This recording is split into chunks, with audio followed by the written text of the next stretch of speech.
Howdy, lieutenants and economists. The most volatile, evil, disgusting things on the planet, humans.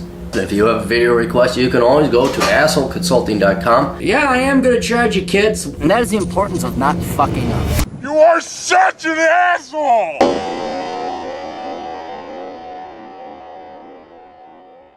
Hey all, the old captain here, and we have kind of an interesting request. It's kind of a recurring theme where various people in the Commonwealth, shall we say, contact me, one of the colonials, us fellow colonials, about their respective politicians, because I'm not familiar with UK politics or Australian politics or New Zealander politics.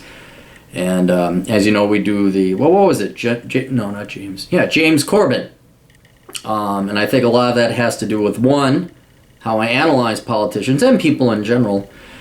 But then, two, I don't know these people. I'm your typical American fuck. I don't know anything else about the world around me. Now, 15, 20 years ago I did, because I was actually analyzing the world economies, and I actually did study New Zealand. I remember John Howard over in Australia. But what I like about this is someone wants me to take a look at a political figure, and I don't know them, so my response is somewhat natural. Unfortunately, I had to look at this guy because the request... Well, let me just read the request here. Hi, Aaron. Would you be able to make a video on your views on New Zealand's Prime Minister John Key? Points to cover handling of the economy, Christchurch earthquake, electoral success, general personality, and comparison to his predecessor, Helen Clark. I said, dude, for me to analyze all that shit and compare him to Helen Clark, I'd have to go on and it's going to be a lot of money. He says, okay, well, just do your thing that you do on the internet. I'm like, that I can do. Now, who the fuck is this? Yeah, you park right there. I got a nice fucking 9mm ready for you. Anyway, I did a little bit of research, and let's review the Clarey Test, by which I analyze all politicians, and you should too, because it basically would replace all of the political science study profession, whatever the fuck it is. I analyzed people and politicians by 4 simple questions. 1, did they come from a rich family? 2, did they study worthless bullshit in school? 3, do they currently work in the public sector, non-profit, touchy-feely, the non-productive services world, where it's all, as I said, are they a coal miner? Okay, well then they don't get a point because they're working a real job. It's basically the non-profit, educational, artist, bullshit, public sector type work, except unless you are a firefighter, a policeman, or are in the military. Then you are exempt from that criticism. And then the third one, any private sector experience. So let's quickly go through John Key. We got his Wikipedia page up here. I had this guy, he was like so pissed off in the comment section. All you did was read Wikipedia. You paid him? Yeah. They pay me for my opinion, you fuck. My opinion's way more valuable than yours that I can just read from the Wikipedia. It's that good. You should try being me sometime. Personal life, let's start here. Key was born in Auckland, New Zealand to George Key and Ruth Key on August 9th, 1961. Father was an English immigrant and veteran of the Spanish Civil War and World War II. Key and his 2 sisters were raised in a state house in the Christchurch suburb of Brindley. There's no vowels in that, guys. His mother was an Austrian Jewish immigrant. Went to high school, blah, blah, blah. So they did not come from rich family. Okay, so he's not from rich folks. Before politics. Key's first job was in 1982. Oh, I'm sorry, let's get to his education. It's up here. He attended Aragoni High School and then Burnside High School. He then attended University of Canterbury and earned a Bachelor's of Commerce degree in accounting in 1981. I typically would view a commerce or business degree as worthless, but 2 things. 1, it was in accounting that he specialized in. And this was 1981 when degrees actually sort of still meant something. It hadn't been flooded like it is today. He attended management studies courses at Harvard and blah. So this guy actually has a real degree. So 2, he's over 2. You want a low score in this point. You don't want 4. You want 0, ideally. Before politics, Key's first job was in 1982 as an auditor at McCulloch Menzies And then he moved on to be a project manager at Christchurch-based clothing manufacturer Lane Walker Rudkin for 2 years. Worked as a foreign exchange dealer, head of foreign exchange, moved to the Bankers Trust in 1988, 99 joined Merrill Lynch as head of Asia Foreign Exchange at Singapore, went to Merrill's global head, blah, blah, blah. Some coworkers called him the smiling assassin for maintaining his usual cheerfulness while sacking dozens, some say hundreds of staff after heavy losses in the 1998 Russian financial crisis. You could have hired me back then. I would have predicted that for you, but I didn't have any gray hair. You don't want to listen to a 23-year-old guy who knows what's good. You don't want to listen to those guys. He was the member of the Foreign Exchange Committee at the New York Federal Reserve Bank, blah, blah, blah, 1998. All right, so let's get to his career. So he starts his political career in 2002. So this is like 20 years private sector experience. The man is middle age, and he's doing it like he's supposed to. He gets real-world experience, and then he leads. Not telling people what to do, but like is elected. Unlike James Corbyn and Bernie Sanders and Barack Obama and George Bush, who all went straight into fucking politics. So this guy is the way you're supposed to do it. So far, this guy is passing the Clarey Test with flying colors. He's done his time in the private sector. The fact he has been in government since 2002, yes, that's public sector work, but he's not a career Well, now he kind of is. He's been in there for what? He's been in there for 12 years. I wouldn't say career. It's not like this was his career. It's not like he doesn't have money. But I'm not going to hold he works for the private sector now, so he gets a point. No, this guy is coming through pretty fucking scot clean, like zero. Because you could just, become a congressional member, a member of parliament, and one term, and then boom, become president or prime minister in this case. But I'm just gonna waive it. I'm sorry. It's the guy put in his dues. Why are you leaving? Who's going here now? They're taking off. Anyway. So we did that. Now, so in terms of the Clarey Test, he passes. This is the guy you want running for. This is a true statesman or someone you'd like to go in. Now we go into some of the controversies, and some of this is in the guy's request. I'm going to skip the handling of the Christchurch earthquake. It's like President Bush's Katrina. Dude, it's a fucking natural disaster. I think the people who ask, well, the handling of this was really bad. The handling of a tornado was bad. Like the Joplin, Missouri tornado. Does anyone rip on the mayor for that? No, these are natural disasters. And so I'm not even going to address natural disasters. But a lot of this other stuff, let's just go through some of his controversies. And there's a whole subsegment here. There was a controversy where he replaced 34 3-year-old government BMW limousines with new ones. And they were kind of saying, well, what's wrong with the old ones? Why do you have to replace them? That was big spending of money. What to us Americans, it's like, that's a controversy? 3-year-old limousines 34 of them were replaced. That's nothing compared to what we piss away daily on the fucking welfare bums here. There's some about what he made a statement in which he claimed Standard & Poor's said if there was a change of government, that downgrade would be much more likely. And then the S&P, they contradicted that.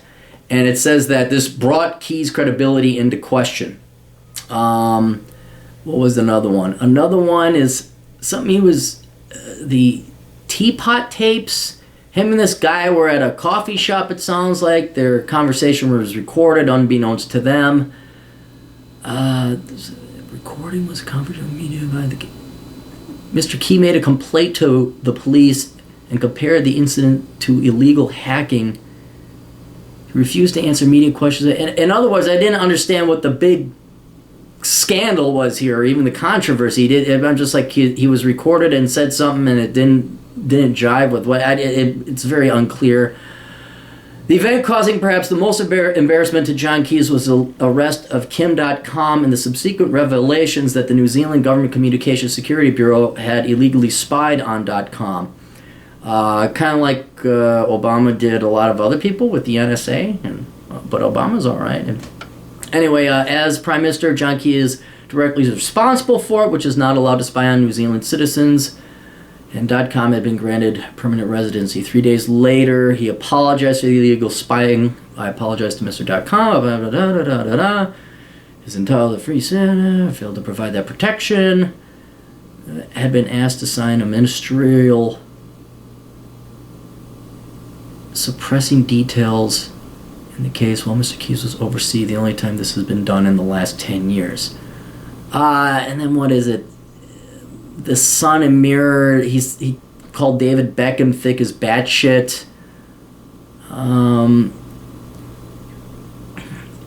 What else? I mean, you read through it, and I'm sorry, these criticisms are like pretty weak. It doesn't lower my impression of the man anymore. This is what fucking muckrakers and shit diggers go and dig up to go and besmirch a conservative right-leaning politician.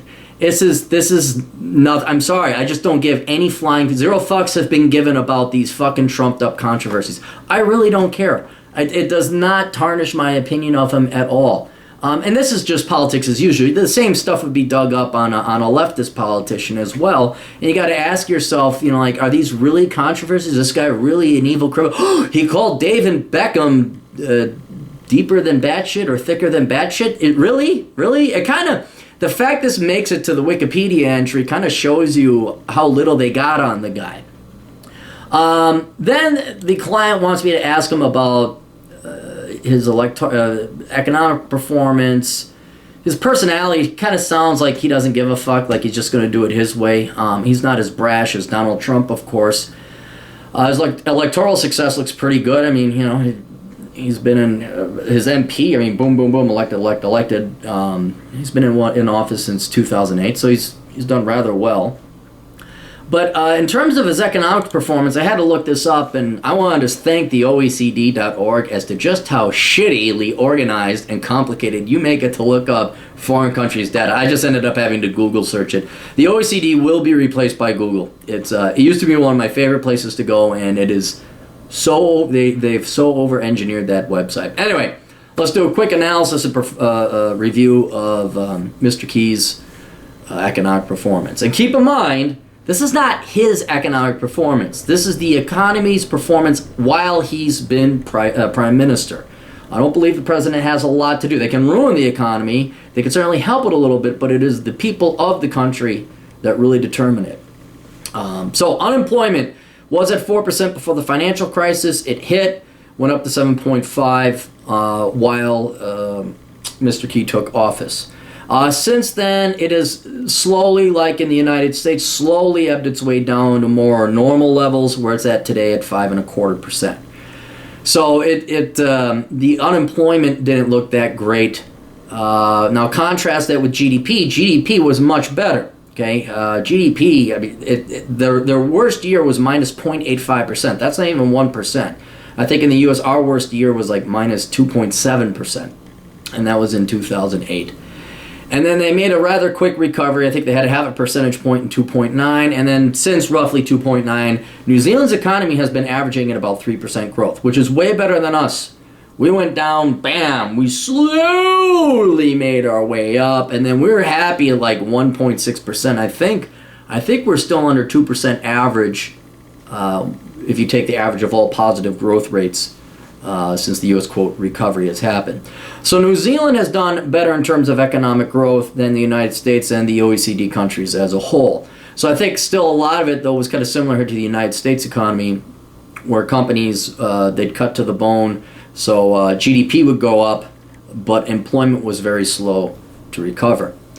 And then I want to look at the other third major important thing to me, and that is the debt. Debt to GDP for New Zealand, 17.4%.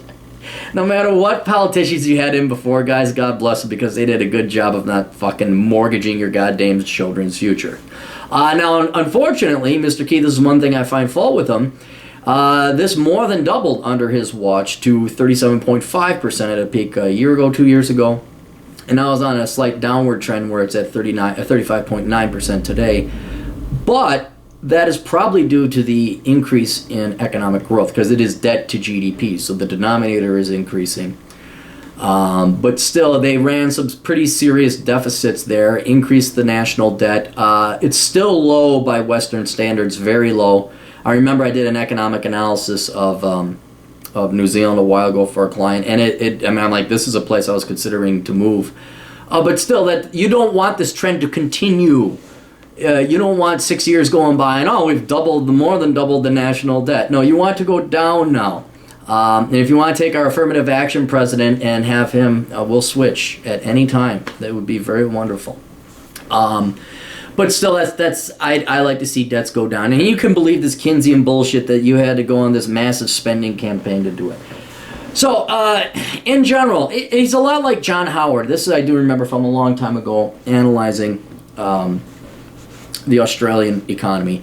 John Howard, I mean, the New Zealanders could have another 10, you could have 10 years of a solid conservative, pro-growth, pro-Australia, pro-New Zealand in your case, prime minister, not president, that loves the country. And then the Union Jack, he wants to remove the Union Jack from New Zealand because he's proud of New Zealand. He doesn't want New Zealand to be associated with the United Kingdom. Don't think it's a big frickin' deal, but, it's a minor thing. But yeah, here's what it is. You have a real man as your prime minister. You don't have a politician. You don't have someone sucking off of mommy's and daddy's tits or the government tits like pretty much all of our previous presidents for, God, going back to what, Reagan maybe? Yeah, Bush Sr. was an ass kisser. Bush Jr., obviously rich. Clinton, I don't know about Clinton. Clinton may have... I'd have to double check that. I know his wife came from fucking money. And then Obama, he came from money. So you guys got a real guy. This could be like your fucking Ronald Reagan. Came from like really nothing. Lived in the real world, worked in the real world, knows how the real world works. He makes real world decisions. I'm sure the left hates him because he's not just giving everybody free money. I'm sure he's a racist white fuckity fuck for the Maoris. The Aboriginals are in Australia. You guys have the Maoris. I'm sure that they hate him because he dares to hold them up to, he treats them as a he doesn't discriminate them. He treats them just like he does white people. He holds them to the same standards. I'm speculating. I don't know. I'm sure every parasite out there, every socialist hates his guts because he's forcing people to live on their own. And he cut taxes from like 33% to 28% corporate taxes. I would have eliminated them, but no, you got yourself a good statesman. You have a statesman. You don't have a politician. You have a statesman. And I'm sure Labor, the socialists, are going to want to oust him like they always do. But no, I like him. The real question is whether, like they did in Australia, like they did in Britain, they didn't realize they had a great guy, and they got rid of John Howard because they were just sick of him, even though he did a great. You want your politicians to be boring. You want them not doing anything. Same thing with Britain and Winston Churchill. They got rid of him because they wanted money, and I'm sure the New Zealanders will get spoiled under his generation, his leadership, and they'll just, why can't we have free this? Why can't we have free sheep and free whatever the fuck else is grown in New Zealand? Why can't we have free mountain climbing gear? And you, like every other human in Western civilization, will fuck it up, and you'll throw them away because some soothsaying, sweet-talking asshole is going to promise you other people's money, and your lesser intelligent people are going to throw out this good statement who, I'm not saying he personally, but he reigned over a period of time, one could even say led New Zealand through some very tough financial time, greatest economic crisis since the Great Depression, and you're doing really well. So, you might want to send him a thank you card in the form of re-election, but, I have more faith in the stupidity of people and the laziness of the human mind to vote a good guy out like this and replace it with something else. So in the meantime, enjoy him. Enjoy the fact you got him. This fucking crap they're digging up. Oh, he was at a coffee shop and said something naughty about people. And, the spy agency was spying on someone. Oh, my God, freak out. So that's all I got. Anyway, if, Prime Minister Key, hello. You need an economist to advise. Go to assholeconsulting.com. Toodles.